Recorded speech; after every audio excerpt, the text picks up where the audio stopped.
Hi guys, and welcome back to my corner of the internet and YouTubes. And today I just wanted to have a quick little chit chat about Red Rising Book 2, Golden Sun, because I finished it about an hour and a half ago. So if you're anything like me, you picked up Red Rising when it first started, or you heard of Red Rising when it first started and you weren't interested, or you DNF'd it because of the huge trend of dystopian Hunger Games-esque books that were coming out at the time. You were kind of sick of it and you just didn't want to deal with any more Everdeen, which is why I put it down the second I learned that our main character Darrow was going to a school, and I thought he was just going to be a typical, young adult revolutionary, and I lost interest in the book. I put it down. I don't like school settings. I'm tired of that sort of formula for dystopia, and I just DNF'd the series.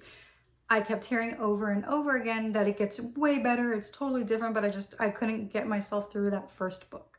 It is years later. I haven't read a dystopian novel in any way, shape, or form since then, so I decided to give it another shot. And I am very glad I did. So I'm already starting book 3, but I wanted to just get my thoughts and my feelings, spoiler free, about book 2 out there. So in book 1, you're essentially put in a war game setting in school. It is not a typical school setting. So if you're like me and you're turned off by school settings, then this is not the school setting you're used to. Nobody's going to a weapons class or talking about philosophy. They are thrown into a kill or be killed setting, and there are alliances, betrayals, traumas that will impact everything later on in the series. These relationships that are forged or ruined when they are children affects things on a much grander scope. So compared to Red Rising, Golden Sun is massive. Red Rising is this small little introduction into the world and this very surface level introduction into these characters, and starts off just domino effects. And once you get into Golden Sun, you are seeing these traumas that build these people and build these politicians and military rulers, military overseers, people in high military positions, and how these traumas from when they were children and how these alliances and relationships that they forged when they were essentially traumatized as children in school will affect every single decision and every single betrayal as they are adults. Everything, no matter if you're trying to be good, no matter if you're trying to be the revolutionary, everything just has another effect to it on a grander scale. And it shows that people have multiple reasons for doing everything. Like, no one is just trying to avenge their loved one. No one is just trying to get power. Nobody is just your friend. Nobody is just your lover. People that you think you can trust, that you would trust with your life, they turn around and they will backstab you for one reason or another, or people will befriend you just so they can gain just enough trust to take down your entire house, your entire governing house. So like I'm saying, Red Rising is this small, teeny little blip on the radar just to introduce us to the world, and it carries into Golden Sun.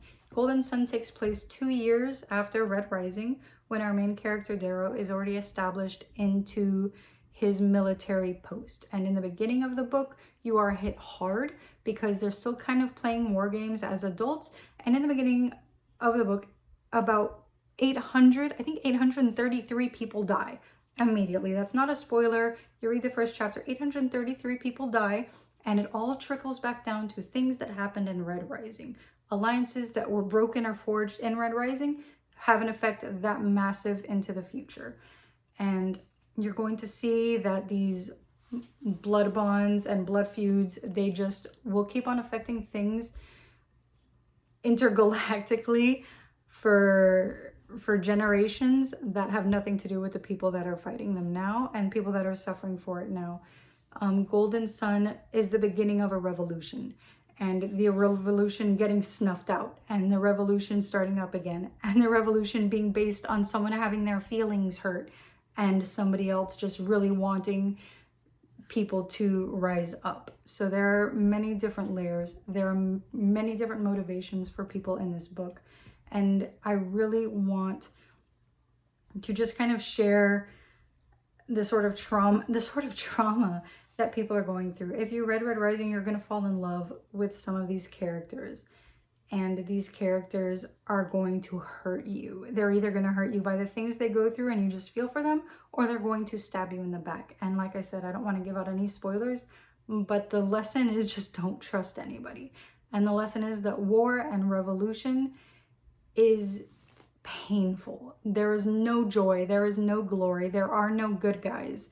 There are no good guys. Darrow is not a good person. Darrow is our main character, and he was basically sucked into this revolution, and he's fueled by anger and revenge, and then he's led by loyalty and kind of pride also. And you just see him grow, but you also see him fall, and you see him fail. And when you see your hero fail so many times, it means there's consequences for everything.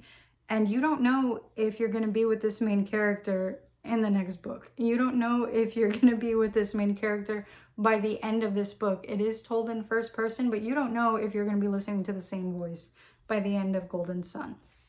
That's how dire the situations that are created are. So if you are into strong political sci-fi on a very personal level, I don't know if that makes sense, but this story really is about the characters. The world is complex and massive. There are many different layers to the science fiction aspect of it, but it really is right now about the characters and how their motivations are affecting the world at large. In my opinion, I'm not a literary analyst by any means, but just the trauma that these people are going through affects every single decision they make. If I stole your pen from you in 3rd grade, and when you're 30, you're still upset with me about it, you're gonna probably backstab me when I'm working at the same company as you. But think of it on a scale of where hundreds of thousands of people are gonna die. So I really do recommend going into Golden Sun. I also recommend not getting attached to any single character. Don't get attached to anybody. I am in love with 3 characters, I think, and I've already lost one of them, and I might have lost another one. But I do want more people to pick up this series. I know a lot of people DNF'd it. I know for a long time it was like a sweetheart of Bookstagram and BookTube. I know there is a huge fan base for it, but I also know a lot of people just DNF'd it because of the connection to Hunger Games. So I am about to pick up book 3. I don't want to pick it up, but because I don't want to be traumatized anymore. But if you are into not dystopian sci-fi, if you are just into political sci-fi, and if you are into a lot of character-based drama, then I really do recommend you pick up this series. I know I'm going to be picking up the rest of the series as soon as possible, but guys, this is not what I thought it was going to be. I thought it was just going to be a dystopia, like lead the revolution. It is not. This is way more than that. It is way deeper than that, and it is way more gut-wrenching than that.